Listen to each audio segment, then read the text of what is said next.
aujourd'hui je vais te faire une nouvelle vidéo du livre 5 ans de réflexion.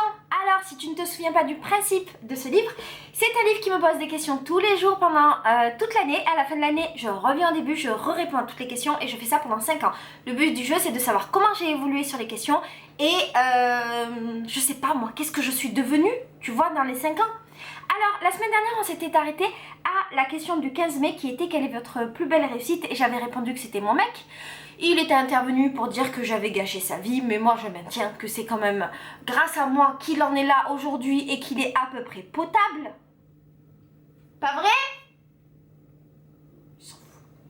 Le 16 mai, le livre m'a demandé le meilleur jour de la semaine qui vient de s'écouler. Alors en fait, le 16 mai, c'était lundi dernier. Et ce jour-là, c'était le meilleur jour de la semaine, même si c'était pas vraiment ça la question. Parce qu'en fait, lundi, j'étais à Dijon et c'était trop bien parce que j'y suis montée complètement par hasard. C'était pas prévu. On a fait un aller-retour avec Farid et lui devait faire une formation là-bas. Moi, j'en ai profité pour passer ma journée dans un café, déjà à visiter Dijon. Et ensuite, je me suis posée dans un café. J'ai dit à mes copines dijonnaises que je connaissais pas, les copines du groupe de Facebook, d'Instagram, YouTube et tout ça, que j'étais sur Dijon. Donc j'ai plein de copines qui sont venues me voir, on a passé la journée ensemble, c'était trop bien. Il y a ma petite Lola chérie qui est venue. Lola, c'est une petite trop mignonne de 12 ans qui suit toutes les vidéos depuis le début et que j'aime énormément. Et donc on a passé la journée tous ensemble, il y avait même la maman de Lola, c'était trop bien. Donc voilà, c'était une super journée, j'ai beaucoup de bons souvenirs, j'ai été vachement gâtée. Et voilà, c'était une super journée. Le 17 mai, aujourd'hui, vous êtes débarrassé de quoi? L'année dernière, j'ai répondu, je me suis débarrassée de mon problème de vidéo qui dure depuis 2 semaines. Vidéo d'1 heure impossible à monter. C'est bon, c'est publié. Ah oui! L'année dernière, à cette période-là, j'avais fait le vlog d'1 heure, s'il te plaît. Non mais la meuf, complètement folle. Je débutais les vidéos de YouTube et j'avais fait un vlog, il durait 1 heure. Bon, il était cool, c'est le vlog avec mes copines qui ont passé 3 jours à la maison. Mais bon, maintenant, si je pouvais refaire, je ferais un vlog, je ferais 3 vlogs en fait, des 3 jours. Et cette année, j'ai marqué que je m'étais débarrassée de presque toutes les affaires scolaires du Sénégal, du coup je me sens plus légère. Oui, parce qu'en fait tu sais, en juillet dernier j'étais au Sénégal, je suis tombée amoureuse de ce pays, j'ai rencontré plein de monde et notamment des enfants, dont je suis tombée en amour direct. Et donc j'avais programmé de leur envoyer des affaires scolaires, des livres et des dictionnaires. Et ce qui s'est passé, c'est que quand j'en ai parlé sur YouTube, vous m'avez envoyé une tonne d'affaires. Et donc, chez moi, qui est un mini chez moi, j'avais plein de cartons que tu as dû voir dans les vidéos. Si tu voyais, il y avait toujours des gros cartons, des piles de cartons énormes. Et c'était toutes les affaires scolaires. Et en fait, cette semaine, je me suis occupée de les préparer, de les répartir ma chère. Et je les ai enfin fait partir. Donc, c'était pas le 17, je les ai fait partir samedi. Et on est... Non, vendredi. Et on est dimanche, mais voilà, je les ai préparés, c'était trop bien. Et effectivement, déjà d'avoir envoyé mes trucs avec quasiment un an de retard, s'il te plaît, je me sentais vachement plus légère et vachement mieux. Et d'avoir débarrassé ma maison qui était pleine de trucs, j'avoue que j'ai l'impression d'avoir une maison immense et que c'est hyper agréable. Voilà. Et si tu te poses la question du pourquoi j'ai mis autant de temps à envoyer, c'est parce qu'en fait on me demandait tout le temps, s'il te plaît Laetitia, attends, faut que je t'envoie des trucs, machin. Ce qui était vachement cool et ce qui m'a permis d'avoir beaucoup de choses, 8 gros cartons. Mais du coup chaque fois j'attendais les gens, j'attendais et donc voilà, il y a un an qui est passé. Et j'ai eu du mal aussi à trouver un transporteur sérieux. Bon, attention, là mes colis sont partis, si ça se trouve le mec il m'a arnaqué, il les enverra jamais. Hein. Et j'aimerais pas me faire arnaquer. Non, allez, s'il te plaît, la vie ne m'a pas arnaqué. Je vais l'appeler lundi pour être sûre. De toute façon, je pense que je vais le traquer jusqu'à que mes colis arrivent là-bas parce que j'ai trop peur. Le 18 mai, si vous pouviez remonter le temps et changer quelque chose, qu'est-ce que vous choisiriez? L'année dernière, j'avais dit que j'apprendrais beaucoup plus de choses, que je ne gaspillerais pas mon temps, que je passerais plus de temps avec mes frères. Ah oui, c'est vrai. Oui, je passerai plus de temps avec mes frères. Et que je passerai mon permis plus tôt. Putain, ça en fait des choses à changer. Et cette année, j'ai dit, donc sans avoir regardé le truc de l'année dernière, j'ai dit que je passerai plus de temps à apprendre. Donc c'est toujours un peu le même délire. Mais oui, je pense que je passerai moins de temps pour des choses superficielles et beaucoup plus de temps à apprendre des trucs. Et de la connaissance à emmagasiner. Que je passerai plus de temps à aller dans les expositions et les musées. Ouais, parce que j'y suis pas assez allée quand j'étais jeune. En fait, si tu veux, quand j'étais jeune, ça me paraissait complètement inaccessible. Et ça me paraissait être un truc de bourge. Je sais, c'est con. Mais je sais pas, je pense que c'est un espèce de complexe quand t'as pas d'argent, quand t'es un peu pauvre, quand le fait d'être une arabe, je sais pas, tout ça, ça me paraissait, c'est con tu vois, mais les musées et tout, ça me paraissait vraiment le truc des Français, même si je suis française, tu vois, je suis moitié-moitié, mais je sais pas, j'avais cette espèce de blocage débile. Et pour moi, c'était pour les familles un peu bourges ou les familles normales qui avaient les moyens de faire ce genre de trucs. Et dans mon esprit de jeune, je pensais que c'était pas accessible pour moi. Et en fait, en grandissant, je me suis rendu compte d'une part que c'était accessible parce que souvent c'est gratuit pour les jeunes. Ou quand t'as pas d'argent, il y a plein de gratuités, de machins. Et puis t'as plein de musées gratuits. D'autre part, que c'était pas un truc de français, que moi-même je suis une française et que c'était complètement débile de penser comme ça. Et j'ai plus ce truc là de penser que c'est un peu élitiste, machin. Je pense que tout le monde a droit à la culture, tout le monde a accès à la culture. On a de la chance de vivre dans un pays où on a accès à la culture, quel que soit son milieu social, quelle que soit sa famille. Donc voilà, c'est vachement bien. Et quelles que soient ses origines.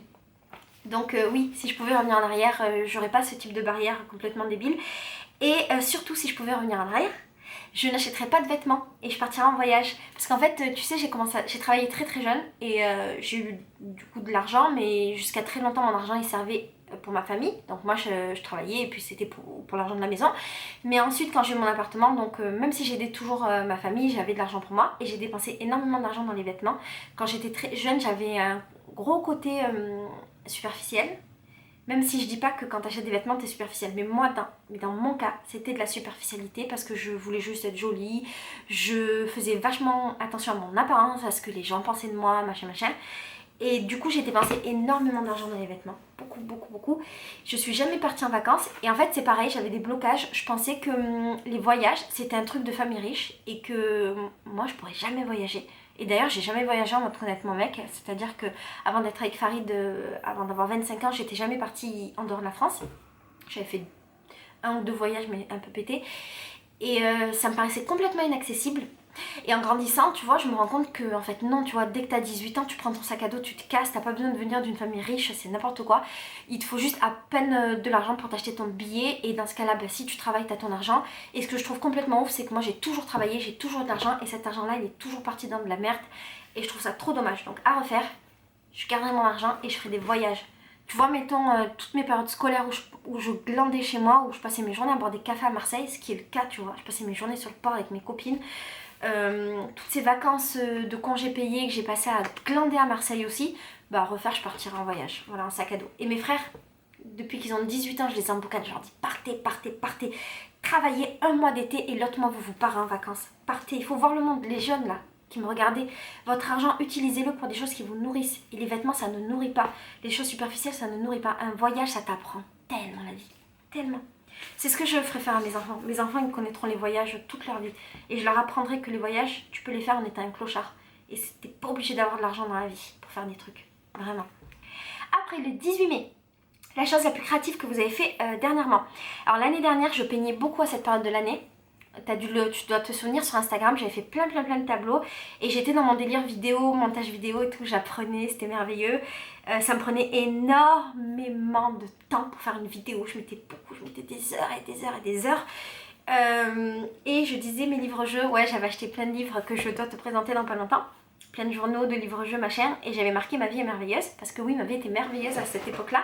C'est bizarre parce que c'était très différent de maintenant, même si c'est pas, si c'est quand même pareil, c'était différent parce que je venais d'arrêter de travailler, donc j'étais encore dans l'euphorie, tu vois, ça faisait 2 mois que je travaillais plus, j'étais dans l'euphorie de redécouvrir la vie, où tu fais ce que tu veux de tes journées, et je passais beaucoup de temps finalement à me nourrir d'art, à dessiner, à peindre, à rêvasser, à lire et tout. Et comme je produisais pas beaucoup de vidéos, tu vois, je commençais YouTube et j'avais pas un vrai rythme. Je crois qu'à cette époque, je vais faire 1 ou 2 vidéos par mois, tu vois, je m'imposais pas de rythme. Et puis j'avais mon blog où j'écrivais pas mal. Et du coup, j'étais toujours dans ce processus créatif-là qui me laissait beaucoup de temps. Et maintenant, c'est très différent parce que YouTube, ça a pris une place tellement importante que c'est comme un boulot. Même si je gagne pas ma vie, tu vois, c'est comme un boulot. Et donc, j'ai des responsabilités. C'est ça la différence. Voilà, c'est que l'année dernière, j'avais aucune responsabilité.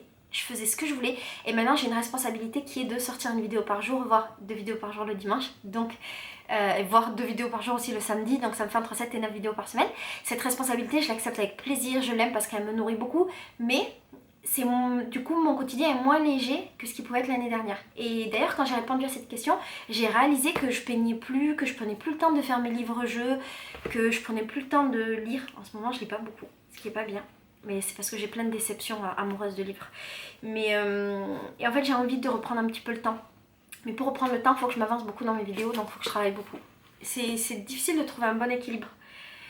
Ouais, c'est très difficile, mais je le trouverai. Et donc, la chose la plus créative que je fais en ce moment, donc j'ai marqué que c'était toujours mes vidéos sur YouTube, même si maintenant, en étant à 350 vidéos, j'ai eu le temps de bien me former au montage. Et maintenant, je vais carrément plus vite pour mes vidéos, mais c'est toujours pour moi quelque chose de créatif. Et j'ai dit que j'apprenais chaque jour, effectivement. Et ben voilà, j'ai dit que j'avais un peu délaissé les tableaux et que je comptais m'y remettre bientôt. Voilà. Il y a un tableau notamment, je sais pas si tu t'en souviens, c'est celui avec plein de petits points. Et il y a un autre tableau avec des cordes que j'ai jamais terminé, que j'aime beaucoup et je pense que je vais me relancer dedans. C'est dur parce que j'ai un planning très très chargé et que là j'ai plein de projets, tu vois, qui arrivent. C'est vraiment difficile de trouver l'équilibre. Tu vois, j'ai les pique-niques, j'ai rajouté des dates, donc j'ai 15 dates de pique-nique. Ah oui, je t'ai pas dit, j'ai rajouté Grenoble. Donc j'ai rajouté des villes, j'ai ça, j'ai un autre projet qui arrive, enfin, ouais, j'ai du travail. Mais c'est cool, tu vois, c'est du travail cool. Le 20 mai, la chose la plus folle que vous ayez faite par amour. Alors l'année dernière, je t'avais expliqué que la chose la plus folle, c'était d'obliger mon mec à se marier, tu t'en souviens? Ou tu t'en souviens pas, mais j'en avais parlé aussi dans la FAQ. J'avais imposé le mariage à Farid dans le sens où il voulait pas se marier. J'avais été à la mairie, non, j'avais demandé la main à ses parents m'avaient dit ok, c'était cool. Du coup, j'ai pris les papiers de Farid, j'ai pris mes papiers, j'ai été à la mairie, j'ai fait tout le dossier du mariage, j'ai réservé la date, machin. Une fois que tout était réservé, j'ai été le voir, je lui ai dit voilà mec, t'as pas le choix. Tel jour, telle date, à telle heure, on a rendez-vous à la mairie, tu viens pas, ciao. Bah, il est venu. Il est venu. Et cette année, donc j'ai mis que c'était toujours pareil, mais j'ai mis une variante et j'ai dit, je dirais que c'est de me marier qui a été le plus difficile. Oui, parce qu'en fait, finalement, quand on prend du recul sur le mariage, donc j'en suis à 4 ans, et 7 ans de relation, et en fait, quand tu prends du recul sur le mariage, tu te rends compte à quel point c'est un engagement de fou. En fait, c'est un engagement à vie que tu prends, et ça veut dire que tu t'engages à prendre la personne telle qu'elle est pendant toute la vie. Et des fois, quand tu y réfléchis, c'est hyper étouffant. Moi, parfois, quand on en embrouille, par exemple, et que je peux plus l'encadrer, tu vois, parfois ça m'étouffe et ça me prend et je me dis mon Dieu, mais quelle erreur, qu'est-ce que j'ai fait? Ça me dure pas très longtemps. Et en fait, je trouve que c'est fou quand même de se dire qu'un jour tu décides de te lier à l'autre pour toute la vie. Alors bien sûr, c'est pas forcément pour toute la vie, tu peux divorcer, tu peux te séparer, machin, mais quand tu le fais, c'est censé être pour toute la vie, tu vois. Et ça te paraît tellement, mais tellement énorme. Et de t'imaginer toutes les épreuves, c'est une épreuve en fait le mariage. À tous les niveaux, c'est une épreuve. Tu sais, un petit défaut d'une personne, dans le cadre d'un mariage, ça peut devenir complètement ouf. Ça peut te rendre fou, je te jure, c'est vrai. Et parfois, quand tu y réfléchis, tu te dis, mon Dieu, mais ça, je vais devoir le subir toute ma vie. Tu vois? Et c'est ce qui fait aussi la force du mariage. C'est d'arriver à surpasser ça. Et puis des fois aussi, c'est de te dire, et ça du coup, c'est plus quelque chose de fou, tu vois, c'est de te dire, putain, je vais avoir la chance d'avoir ça toute ma vie. C'est ouf. Donc voilà. Du coup, la chose la plus folle que j'ai faite par amour, ça a été de me marier. Le 21 mai, quel est votre salaire? Et l'année dernière, je disais que je débutais en tant que rédactrice web et que j'avais pas vraiment de salaire. Et du coup, alors si ça t'intéresse d'ailleurs de savoir où ça en est tout ça, l'année dernière je voulais être rédactrice web et j'avais démarché des magazines, des trucs comme ça, des magazines en ligne parce que je voulais travailler. Cette année mon projet il est complètement différent. C'est cool parce que les projets ça évolue. Je veux plus forcément travailler pour les autres, je veux travailler que pour moi. Et je veux travailler dans l'humanitaire et dans mes associations et je veux créer mon propre emploi. Et voilà, c'est la seule chose à laquelle j'ai envie de me consacrer. YouTube, ça fait partie de tout ça, hein, YouTube, le blog et tout. Mais c'est la seule chose à laquelle je veux me consacrer. Je veux écrire pour moi, tourner des vidéos pour moi et faire les choses que pour moi. Donc le truc de rédactrice web, je l'ai complètement laissé de côté. Et donc du coup j'ai marqué lol quelle blague. Oui, parce que je n'ai pas de salaire. Et que je disais que mon salaire c'était l'amour. Donc c'est l'amour que tu me donnes. Et du coup je suis riche, je suis tellement riche d'argent. Non, je suis pas riche d'argent, je suis riche d'amour. C'est cool d'être riche d'amour. Non, c'est cool, c'est cool. Et d'ailleurs, je t'ai préparé une vidéo qui s'appelle Laetitia, pourquoi tu monétises tes vidéos? D'ailleurs, je te dis un truc, mais c'est vraiment une parenthèse. J'ai lancé la FAQ pour les 50 000 abonnés. J'ai eu énormément de questions hyper intéressantes, de folie. Et du coup, j'ai programmé un truc un petit peu différent qu'une FAQ classique. J'ai prévu de te faire peut-être une FAQ avec quelques questions basiques. Et pour les questions un petit peu plus intéressantes, je vais faire des mini FAQ et donc je vais consacrer une vidéo par question. Et je me dis que pour fêter les 50 000 abonnés sur la chaîne, d'ailleurs merci, pour fêter les 50 000 abonnés sur la chaîne, ça pourrait être sympa de faire pendant une semaine par exemple, tous les jours, la vidéo classique et la mini FAQ, donc la petite vidéo de 2-3 minutes qui répond à la question. Voilà. Sauf que là je suis en train de réfléchir et la question sur l'argent, Elle dure, je crois, 15 ou 20 minutes. Mais bon, t'as compris le principe. Voilà, donc je vais te faire plein de vidéos. Ou peut-être que je les dispatcherai, je sais pas. Si c'est lourd, je le ferai pas tous les jours de la semaine. Je en ferai une par semaine pendant un certain temps. Et si c'est pas lourd, voilà, on verra. Je sais pas encore.